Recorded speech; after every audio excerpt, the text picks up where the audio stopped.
I was halfway to the podium when a chair scraped behind me, sharp enough to tear the moment open. At my own graduation ceremony, my sister stood up. She pointed straight at me and said, she cheated her way through college. No whisper, no hesitation, just a public verdict. The auditorium froze. My parents didn't move.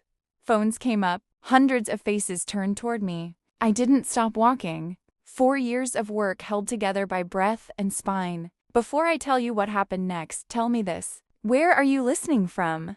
And if you were me, what would you have done? Because I never grew up expecting my sister to become my enemy. Ariana was always the golden one, louder, brighter, magnetic without trying. At family dinners in Portland, people leaned toward her stories. I learned to sit quietly beside her, nodding, shrinking, letting her shine. Things changed when I stopped being the quiet shadow and became someone on my own. By high school, my grades passed hers. Teachers noticed me.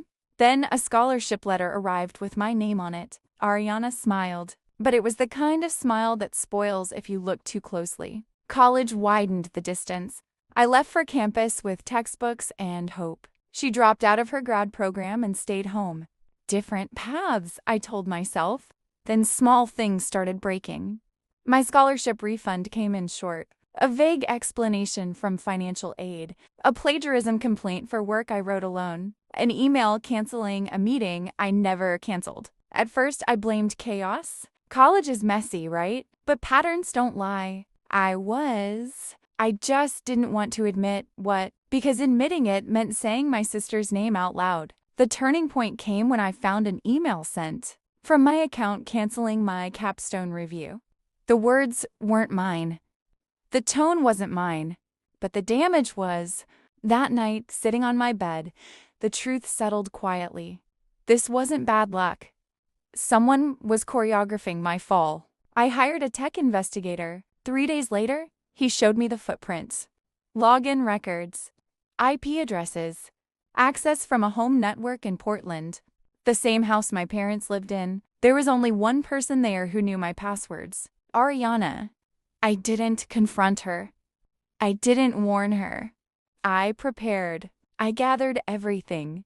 Emails, logs, transactions. I sealed it into an envelope and labeled it. Graduation was 2 weeks away. The morning of the ceremony, I slipped that envelope into the lining of my gown. When I arrived at the auditorium, Ariana was already there. White blazer. Perfect makeup. Eyes scanning the room. She wasn't there to celebrate.